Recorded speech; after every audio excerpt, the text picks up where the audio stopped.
Bien, hermanos. Bueno, tal como hemos una y otra vez dicho, nosotros estamos aquí hablando de lo que es ese contexto histórico del Antiguo Testamento que nos llevan entonces a entender de una manera más clara el Nuevo Testamento. Y para eso nosotros comenzamos hablando de lo que era ese contexto histórico desde Abraham hasta Salomón. Y mencionamos todos estos personajes de importancia y de relevancia que la Biblia misma enumera y dice y menciona y relata y habla sobre ellos para que nosotros entendamos cuál es la línea de dónde vendría el Mesías.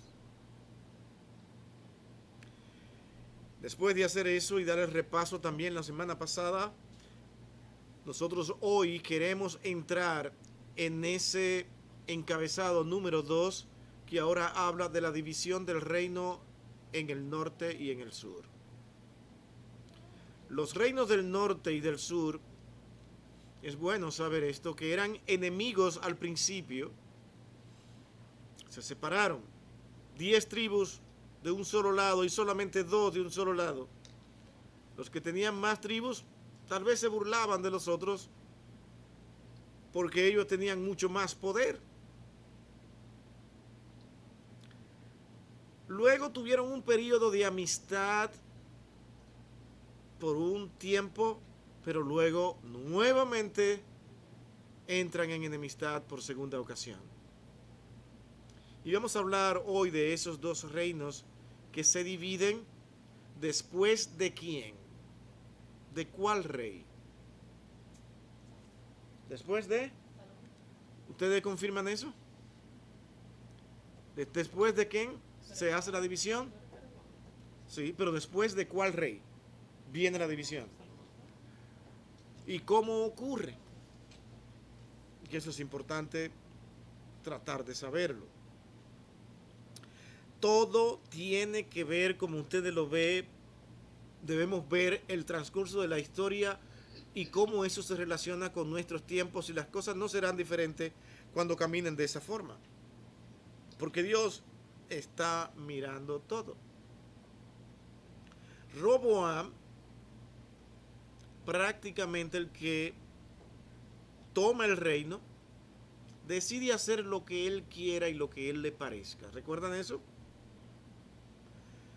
Le dan consejo y se burla de lo que le digan y prefiere llevarse de unos muchachos jóvenes. O sea, el Can, él también era joven y me encanta estar con los muchachos. Vamos a ver, no hay problema, eso es lo que vamos a hacer, estos viejos tan anticuados. Pues dividió el reino. Alguien astuto aprovechó eso y hizo las cosas más complicadas. ¿Quién fue ese otro personaje con unas habilidades y con un carisma que no se le puede quitar? Aprovechó la ocasión y ¿qué hizo? Dividió el reino. Convenció nada más y nada menos que a 10 de las tribus, de las 12 tribus. Y esas tribus se quedan en Samaria. Y las otras dos tribus, prácticamente sin ofensivas, sencillas. ¿Cuáles eran esas dos tribus? Para no hacerse lo más complicado. Las que se fueron a Judá y Benjamín. Benjamín era ¿quién?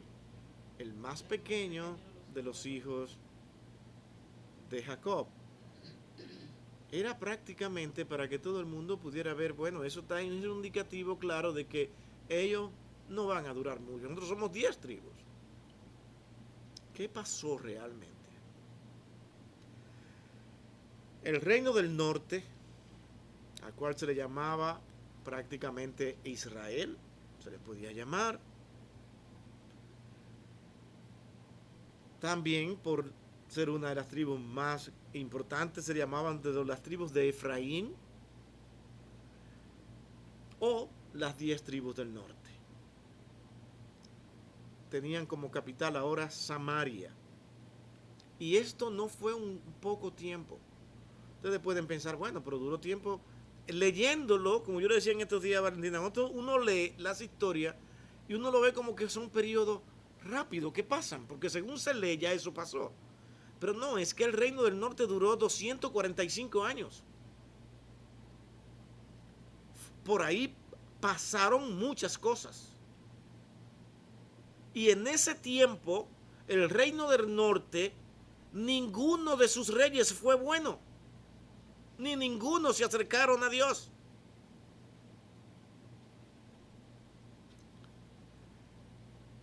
Desde el 975 a.C. hasta el 721 a.C., en el que fueron cautivos entonces por Asiria. Ustedes conocen esa historia, ¿no? Los asirios hasta ese momento eran el imperio más fuerte, más crecido. Se fue debilitando, como casi pasa con todos los imperios, y ustedes no podrán creer. Ellos llegaron incluso a suplicar ayuda al rey de Babilonia. Y el rey de Babilonia se le niega la ayuda. Esto es historia secular. Le niega la ayuda y probablemente porque ellos vieron una oportunidad de también esperar que se debiliten más y más para poder conquistarlo como lo hicieron más tarde. El caso es que no reciben la ayuda.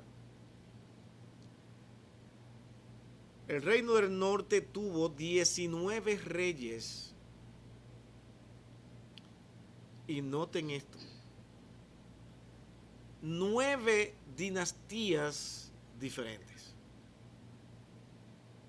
¿Saben ustedes lo que eso significa? No sé si ustedes tienen constancia de lo importante que son un reinado que continúe por largo tiempo en una sola dinastía. Eso da un valor enorme a esa nación, porque eso indica que las cosas han estado bien estructuradas, han estado marchando bien y organizadas. Le puedo poner, por ejemplo, este ejemplo de los otomanos cuando entran en el 1453 y toman a Constantinopla. Con esto destruyen al imperio romano que tenía ya 1000 años de existencia en la parte oriental. Y la dinastía que estuvo incluso hasta el siglo XX, hasta la Primera Guerra Mundial, si no me equivoco, este imperio otomano, que fue cuando ya no pudo más, se debilitó, fue derrotado, pero bajo una sola dinastía, la dinastía de Osmán. Todo venía desde Osmán hasta el siglo XX, desde el 1553.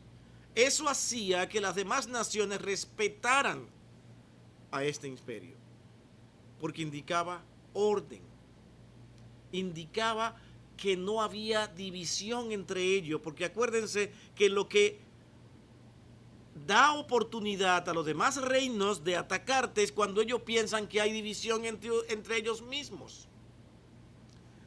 Bueno, eso fue lo que también fue debilitando durante estos 245 años a esta parte del norte, porque entre ellos mismos se peleaban, se dividían y no podían mantener una constancia en lo que era el proceder para hacer lo que había que hacer en este reinado. Bueno, es normal porque todos ellos fueron impíos y apartados de la ley de Dios. Luego de muchas advertencias por los profetas que tenían ahí, porque eran incansables, estaban ahí para enseñar, para predicar, y ellos no hacían caso. Entonces Dios trajo juicio a la nación de Israel del norte y a toda su capital, Samaria, frente al reino de Asiria. Los asirios entran en el 721 y los llevan cautivos.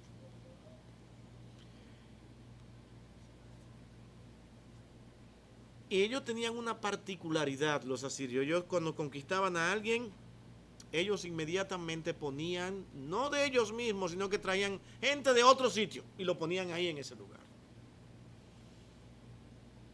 Llevaban los cautivos e introducían gente de otros lugares en todas las tierras que ellos conquistaban, como fue el caso de Samaria. Entonces los samaritanos vinieron a hacer una mezcla cultural y religiosa. Nota, esto es importante para el Nuevo Testamento. Por eso es que usted encuentra en la Escritura, cuando Cristo tuvo aquel encuentro con la mujer samaritana, que ella se sorprende, ¿se acuerdan de eso? Porque Cristo, siendo judío, se estaba acercando a ella. ¿Y cuáles fueron las palabras de esa mujer? ¿Se acuerdan? ¿Alguien se acuerda de cuáles fueron las?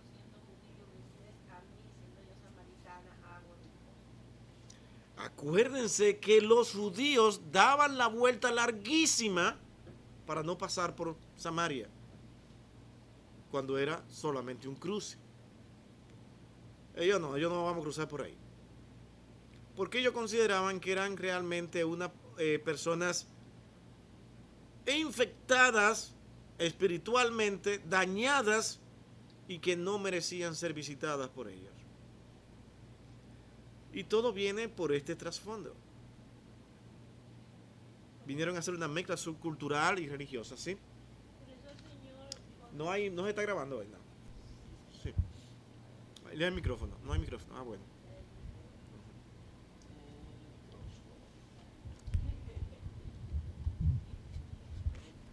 Okay, también cuando el Señor hace la parábola del buen samaritano, Él utilizó a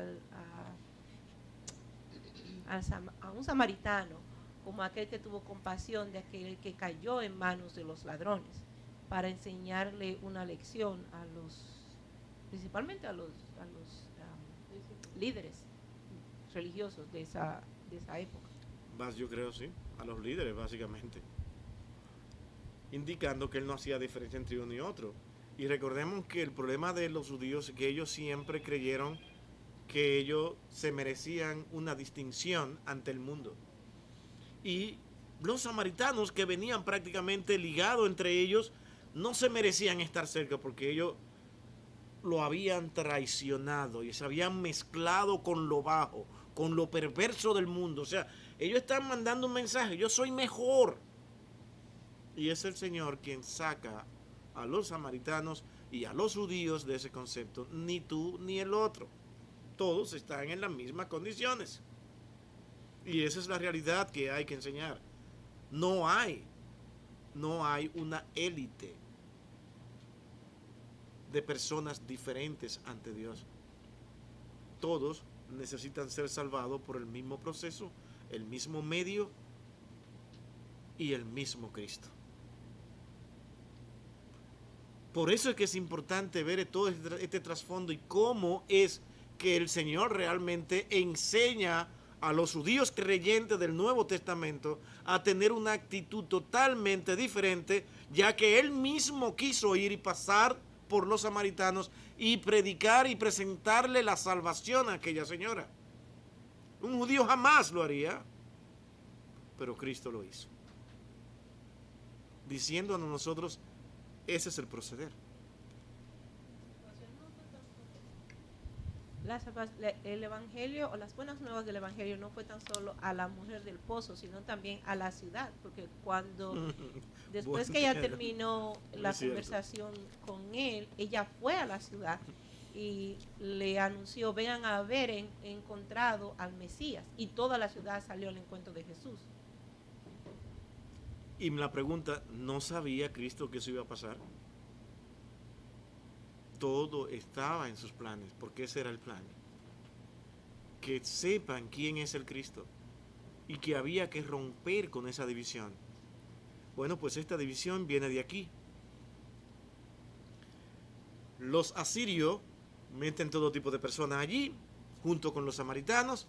Bueno, no me imagino que en aquel momento habían hombres muy elegantes, muy llamativos, y aquellas judías lo vieron con buenos ojos. Y viceversa. Dice, pero ese no se parece al flaquito que tenemos aquí. Mira, qué hombrón ese, sí. Se unieron. Y tal vez las extranjeras eran más bonitas que las que estaban ahí. El caso es que se mezclaron. Y para los que estaban en Judá, ellos consideraron eso una aberración y una ofensa a Dios y lo consideraban impuros. Propósitos de Dios para enseñar al hombre que tú no puedes llamar impuro lo que Dios limpió. ¿Se acuerdan de esa enseñanza? Esa es la escritura y hay que leerla con cuidado.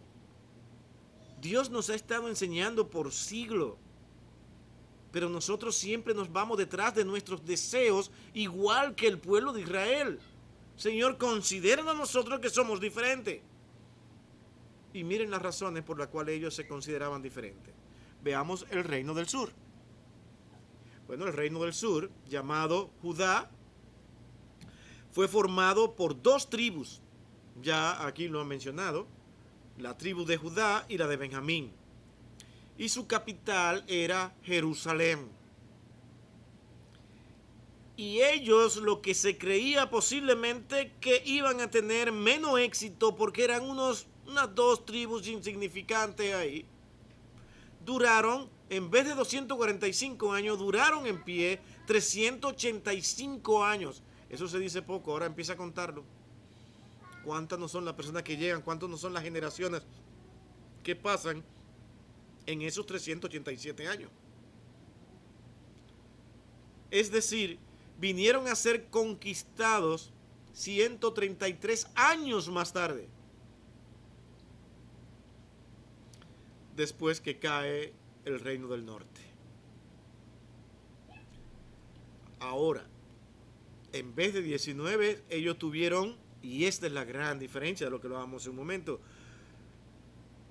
los del sur tuvieron 20 reyes en vez de 19, claro, tuvieron 133 años más.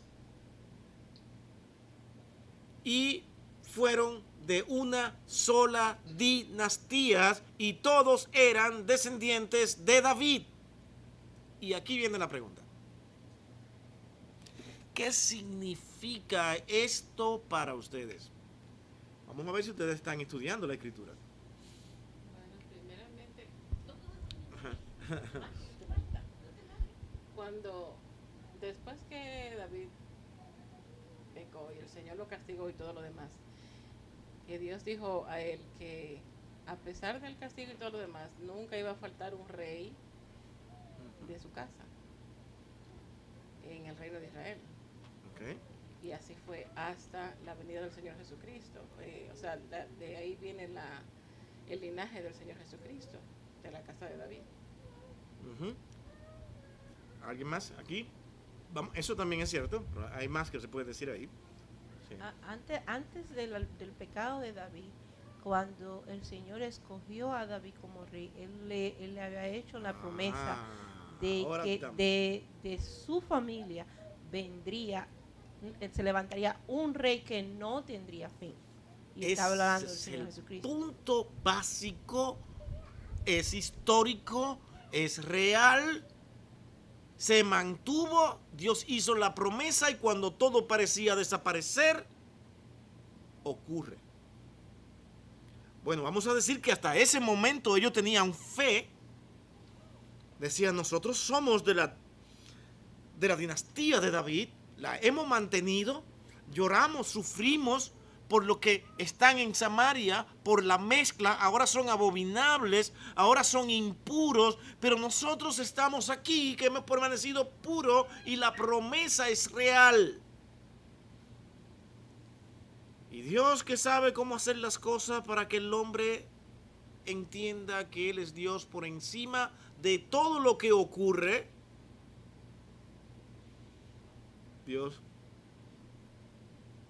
permite que pasen cosas que ellos no esperaban. La nación completa vivía en constante apostasía y de sus reyes.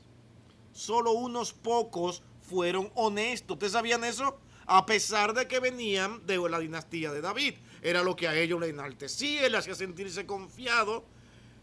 Y por esa razón, la nación tuvo ciertos momentos de avivamiento espiritual, porque algunos eran honestamente piadosos.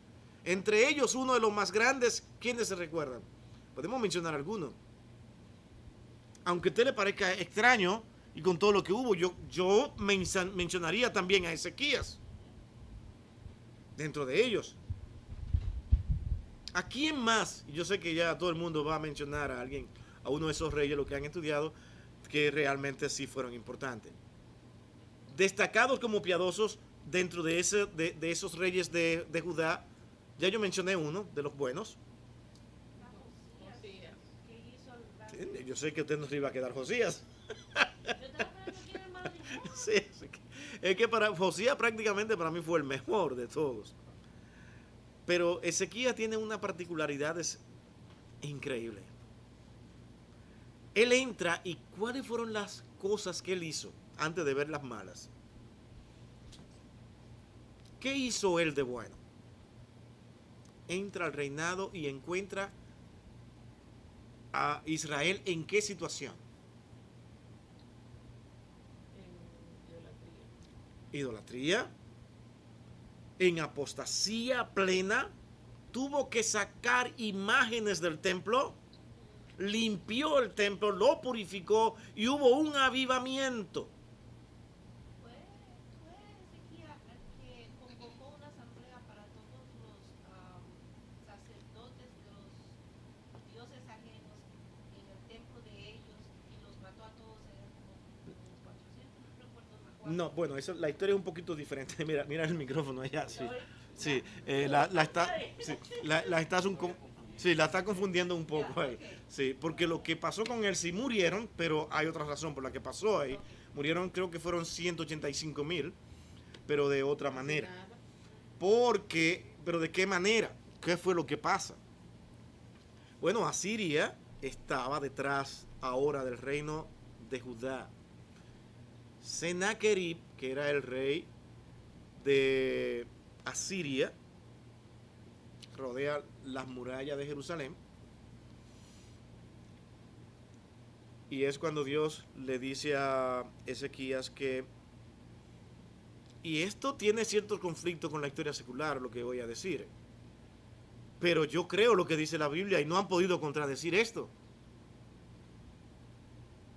Porque sí también es cierto que Ezequías ofreció para que lo dejaran en libertad, que lo dejaran en paz, ofreció ciertos dones, eso es decir, cierto dinero.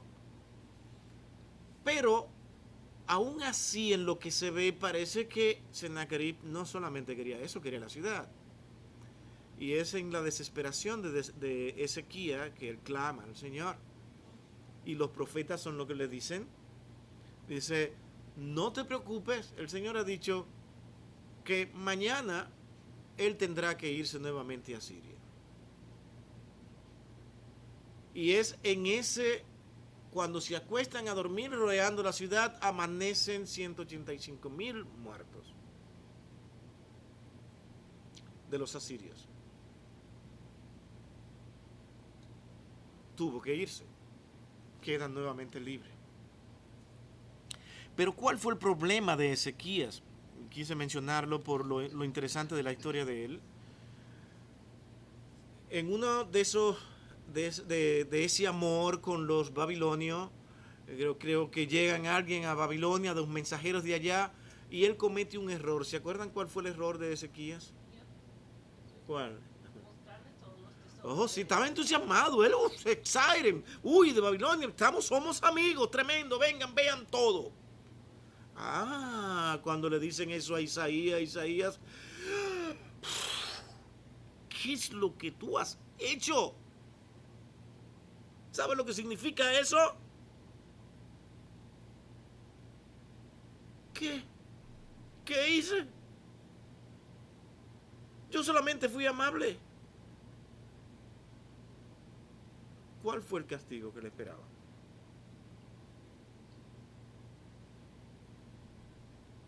¿Alguien sabe? Segunda de Reyes, capítulo creo que 20, ¿no? Vamos a ver si vamos a leerlo. Quiero que ustedes lo vayan.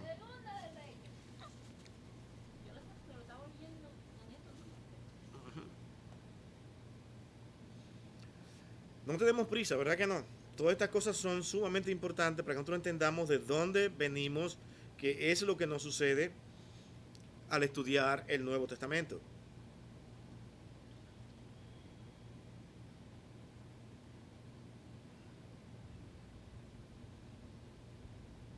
Si alguien lo tiene, me ayuda. Y si no es ese, también me ayudan. Pero sé que es en Segunda de Reyes 20, ¿verdad? Wow, no estoy tan mal. No estoy tan mal. Sí. Ok. A partir del versículo 12. ¿No se ve? Sí, exactamente. ¿Lo pueden leer si quieren? ¿Todo? Sí, para que tenga... Sí, no importa, aquí no tenemos prisa hoy. Yo sinceramente quiero que ustedes entiendan bien de qué estamos hablando. Segunda de Reyes 12:20. En aquel tiempo, Merodac Baladán, hijo de Baladán, rey de Babilonia, envió mensajeros con cartas y presentes a Ezequías, porque había oído que Ezequías había caído enfermo. Y Ezequías los oyó y le mostró todas las casas de sus tesoros, plata, oro, especias, ungüentos preciosos, y la casa de sus armas, y todo lo que había en sus tesoros. Ninguna cosa quedó que Ezequías no le mostrase.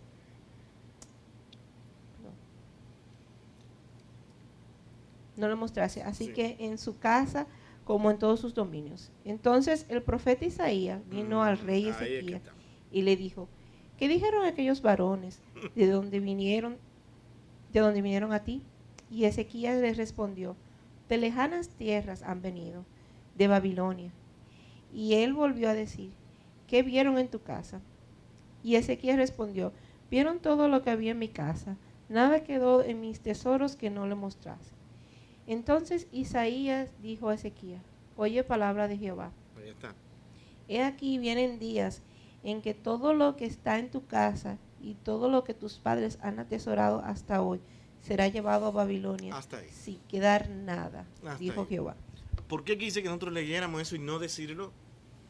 Hermano, porque esto es sumamente importante que ustedes lo entiendan. Está hablando de cómo ya a través de Isaías le está diciendo al pueblo de que van a ser cautivos. Pero ¿cómo? Si nosotros somos los buenos. Nosotros somos nosotros venimos de David. Somos los que vamos a permanecer de donde vendrá el Mesías. No, Isaías, tú te has equivocado. No, es que no nos pueden llevar. No nos pueden llevar. Porque ¿de dónde vendrá el Mesías? Es el momento ahora donde comienza a flaquear posiblemente la fe de algunos. Lo que pasa incluso con muchos creyentes cuando las cosas se tornan difíciles. Pero Sí. es bueno aclarar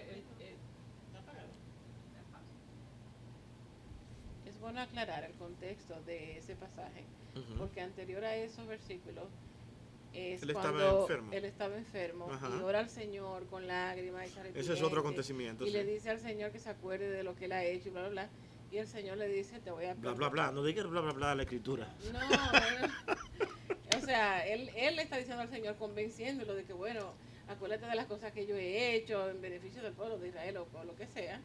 Y el Señor le dice, por medio del profeta Isaías, creo, que él iba a perdonar la vida, le iba a dar 15 años más de vida.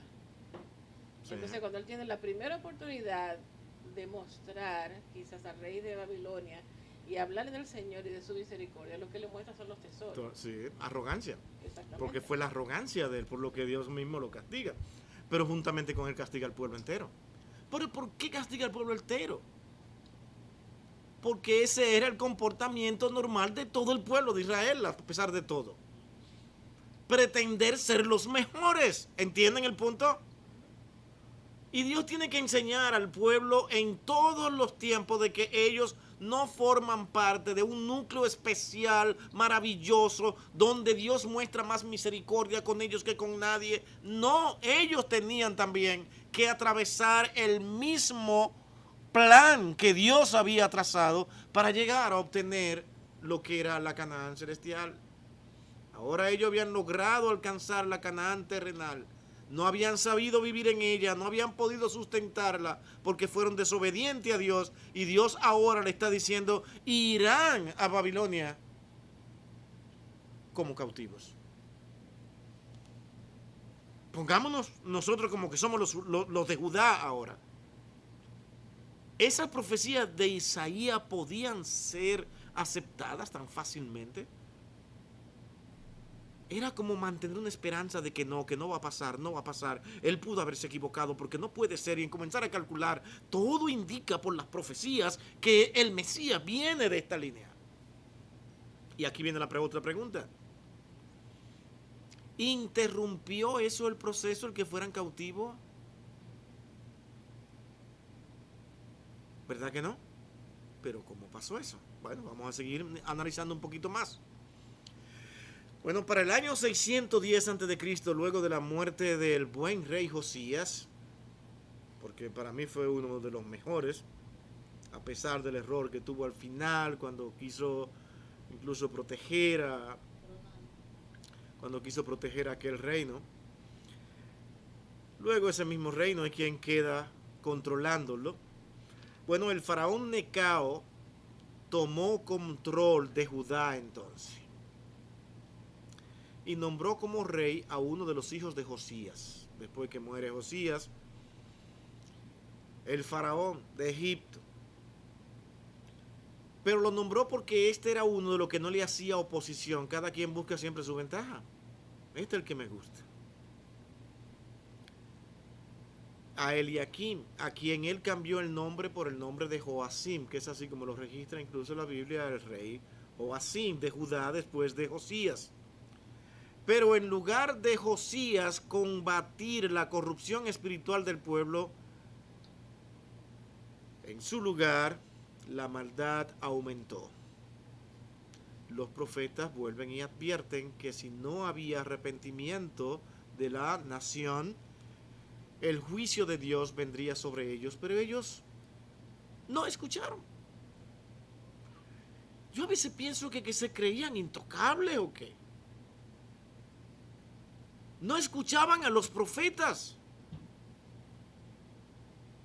Más luego le oiremos. Dios había hablado desde antes por boca de los profetas y seguían sin escuchar, para que por compasión de su mismo pueblo.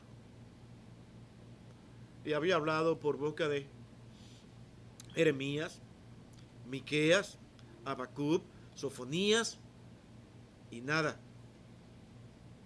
Duros el pueblo de Judá, incluyéndolos a ellos. Cada uno de ellos habían sido advertidos para que se arrepintieran. Y les decían que vendría juicio. No lo creyeron. Todo siguió exactamente detrás, fueron detrás de sus agendas. Y por eso vino el juicio de ellos, enviándolo a Babilonia. Profetizando esto por medio de Isaías. Y todo esto por lo que vimos ahora, que fue también una de las profecías cuando Ezequías mostró sus tesoros años antes a los enviados de Babilonia. Hermanos, la cautividad judía ahora en manos de Babilonia, tercer encabezado. 605 a.C. hasta el 538 a.C. El momento difícil se acerca, el inesperado se hace realidad. La profecía de Jeremías, capítulo 25, 11 al 12 y el 29, 10, ahora se hace realidad. Y Dios envía juicio a los judíos para permanecer, como dicen estos versos, cautivo por 70 años.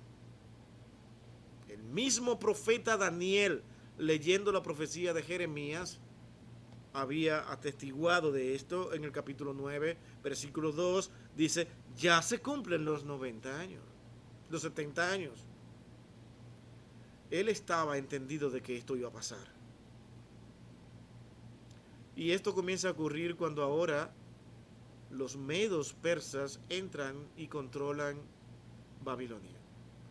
¿Se acuerdan cuando entraron ellos de esta manera misteriosa, donde se habla de que no hubo ni siquiera batalla?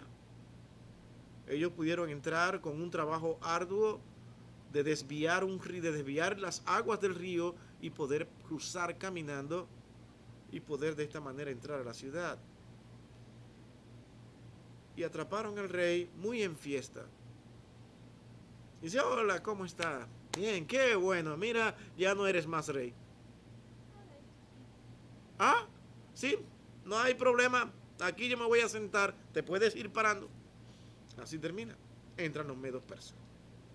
Controlan con mucha más amabilidad, porque todo estaba dentro de los planes de Dios, y el plan de Dios se lleva a cabo y ellos son devueltos a las tierras. Y aquí hablamos bastante de eso y creo que todos tenemos una noción bastante clara de lo que pasó ahí, de todo lo que pudieron ellos que pasar para ir, y la protección del mismo rey, de los mismos medos y persas, para llevarlo hasta Jerusalén, hasta Israel nuevamente. ¿Para qué? ¿Para qué? ¿Cuál era el propósito de regresar? ¿Cuál era el propósito? No solamente la nación, había un propósito mucho más importante ahí, que era la preocupación de todo lo que en verdad amaban a Dios. La reconstrucción del templo tenía una importancia vital en la vida de santidad de estos hombres y de estas mujeres judías. La restauración del templo era lo más importante, y luego también restablecer la ciudad, lo que trajo varios conflictos con lo que ya habían estado habitando ahí, porque tenían que ser desalojados de algunas áreas y de algunas cosas que ya ellos creían que todo era de ellos por 70 años, muchos años.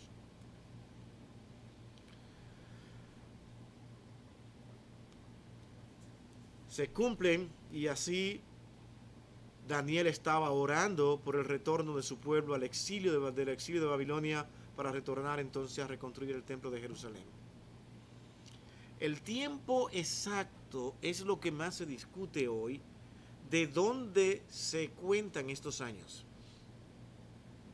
¿Han estudiado ustedes esto? Yo espero, mi hermano, que ustedes, de verdad que no sé si es mucho pedirle saber si ustedes se han puesto a meditar en alguna de estas cosas. Porque se habla de 70 años, pero ¿cuándo comienzan los 70 años? Y una propuesta razonable es que se cuentan después de la muerte de uno de los mejores reyes de Judá. Y eso, ¿quién era? Después de la muerte de Josías. Porque en el 610 a.C., cuando Israel cae bajo la autoridad de Egipto con Necao, ahora este rey que ya mencionamos hace un momento, hasta el decreto de Ciro el Grande, cuando el pueblo de Israel tiene la libertad para regresar, algunos piensan que fue desde ahí.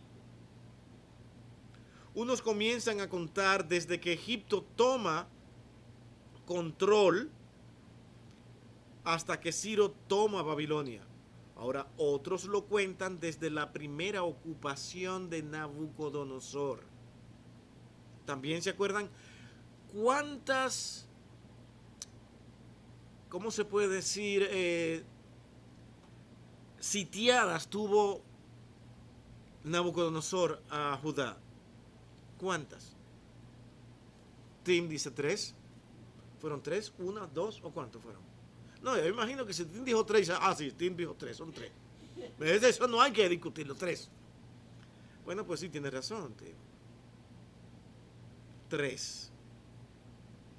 ¿Cuándo fue la primera? Era el imperio fuerte. Pero ya los de Egipto ahora habían sido conquistados por Babilonia. Y controlaba a Judá. Ahora el control pasa a los babilonios. Bueno, pues ellos entran y dicen: miren, necesitamos las personas más fuertes, más jóvenes. Y se lo llevaron. Entre ellos se llevaron a Daniel. Noten, hermanos, por favor, noten esto. Esto no es una casualidad aquí. Los hombres siempre creen que están actuando solo. La pregunta entonces, ¿iba a ser Daniel una ficha exclusiva y básica para que el pueblo de Dios fuera cuidado y guardado para ese remanente? Pero ellos inofensivamente se llevan a los jóvenes, esos muchachos jóvenes, y quisieron adoctrinarlos porque ese era el propósito. ¿Cómo es? Exactamente lo mismo.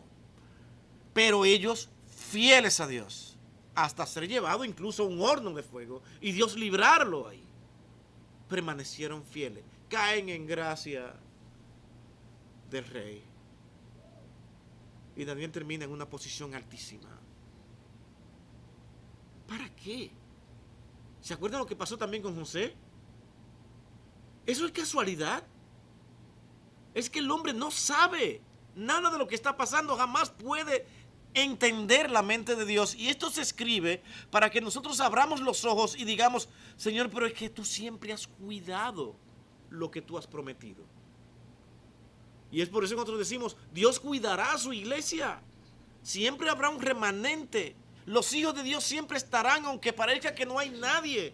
Es triste observar que iglesias que estaban abiertas, hombres que estaban predicando el evangelio, hoy están predicando otra cosa. Y hoy están entrando en todas las agendas que le propongan para ellos poder mantener sus iglesias abiertas. No quieren sufrir por Cristo. Pues el pueblo de Israel en todo esto prefirió no escuchar la voz de los profetas. ¿Se dan cuenta? ¿Para qué? Para ellos seguir sus propias agendas. No, es que eso no es verdad. Esto es así que va a ser. Esto es lo mejor. No podemos hacer eso. Vamos detrás de lo que nosotros queremos seguir. Y se apartaron de Dios. Pues Dios ajusta cuenta. Pero aún por encima de la desobediencia del hombre, Dios permanece fiel. ¿No es eso lo que dice la Escritura? Que Él siempre permanecerá fiel. No depende ni de usted ni de mí. Yo me puedo portar malísimo, mal, y Dios seguirá llevando a cabo su plan a pesar de mí. Porque Dios es Dios. Daniel no aparece como una casualidad aquí. En cualquier caso, podemos identificar la sucesión de eventos más importantes en la historia de Israel, desde la división del reino hasta la caída de Babilonia, bajo el imperio medo-persa.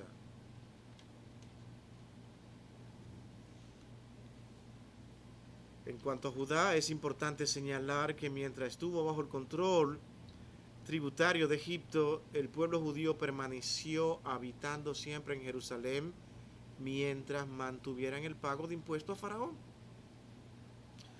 Luego de la caída de Egipto por Babilonia en el 605, como habíamos dicho, en ese momento ocurre una primera deportación, la que hemos mencionado. En ese momento deja el mismo rey de Judá, tenía a Joacim, hasta que éste intentó sublevarse, y entonces ocurre una tercera invasión. Y ahí se llevan bastantes personas. Hasta que ocurre la última. ¿Se acuerdan de eso? En el 588, Nabucodonosor destruye la ciudad, destruye el templo, sacrifica al rey. Un desastre. Todo se perdió. No hay promesa cumplida. Incluso muchos decían, se acabó el mundo, porque para ellos ver el templo destruido era decir que el mundo ya terminó, ya se acabó. Así era. Terminó el mundo. Y finalmente fueron llevados de esta manera hasta Babilonia en esas deportaciones. Bien, mis hermanos, yo creo que la situación está un poco complicada afuera. Debemos irnos preparando para salir. Y como sabemos, ayer aquí no estuvo nada fácil. Muchos están temblando aquí porque tienen miedo a que el tornado lo agarre en el camino. Imagínate.